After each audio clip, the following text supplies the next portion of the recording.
ప్రభువైన యేసు క్రీస్తు నామములో మీకు సమాధానం కలుగును గాక. షలోం. యోబు గ్రంథము 8వ అధ్యాయము 7వ వచనం. నీ స్థితి మొదట కొద్దిగా నుండినను తుదకు నీవు మహాభివృద్ధి పొందుదువు. ఆమేన్. దేవుని నామానికి స్తోత్రం కలుగును గాక.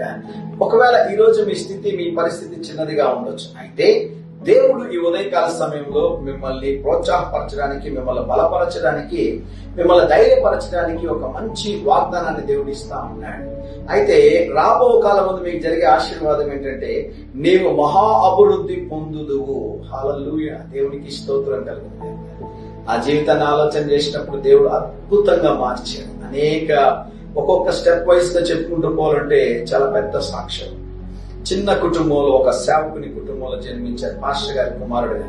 అయితే దేవుడు అంచెలంచెలుగా దేవుడు ఆశీర్వదించి నా ఊహకు మించినటువంటి చదువుని దేవుడు ఇచ్చాడు, ఉద్యోగాన్ని దేవుడు ఇచ్చాడు, ఎన్నో అద్భుత కార్యాలు దేవుడు నా జీవితంలో చేశాడు. అయితే గమనించిన ప్రియులారా, ఇక్కడ ఒక సీక్రెట్ చెప్తున్నాను, మీకు జాగ్రత్తగా వినండి.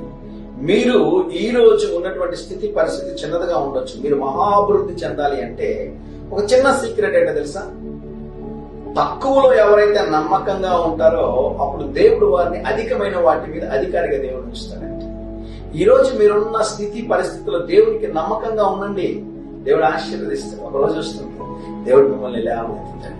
అనేక మందికి వాగ్దానాలు వస్తాయి, కానీ వాగ్దానాలు నెరవేరడానికి కొంచెం సమయం పడుతుంది. ఆవేశపడకూడదు, తొందరపడకూడదు. యోసేపు జీవితంలో అద్భుతమైన వాగ్దానం దేవుడు ఇచ్చాడు, వెంటనే అది నెరవేరలేదు. వాగ్దానం గురించి చెప్పగానే అన్నలే తనకి శత్రువులు అయిపోయారు.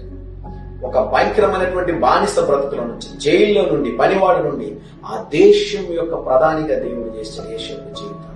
మీ జీవితంలో కూడా మీరు ఈరోజు ఏ స్థితిలో, పరిస్థితిలో ఉన్నా దేవునికి మీరు చెప్పండి, ప్రభువా మీరు ఉంచిన ఈ స్థితిలో, పరిస్థితిలో నీకు నమ్మకంగా ఉన్నాను, నా మీద దయ ఉంచని మీరు చెప్పగలిగితే దేవుడు ఒకరోజు మిమ్మల్ని అభివృద్ధిలో కాదు, మహా అభివృద్ధిలోనికి దేవుడు తీసుకుని వస్తాడు.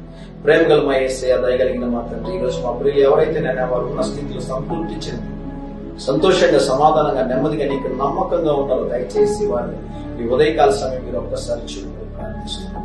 వారిని లేవనెత్తండి, వారిని హెచ్చించండి. దేశం యొక్క ఉన్నతమైనటువంటి స్థలంలో నీ బిడ్డలు మీరు కూర్చోబెట్టుమని యేసు నామములో ప్రార్థిస్తున్నాము తండ్రి. ఆమేన్.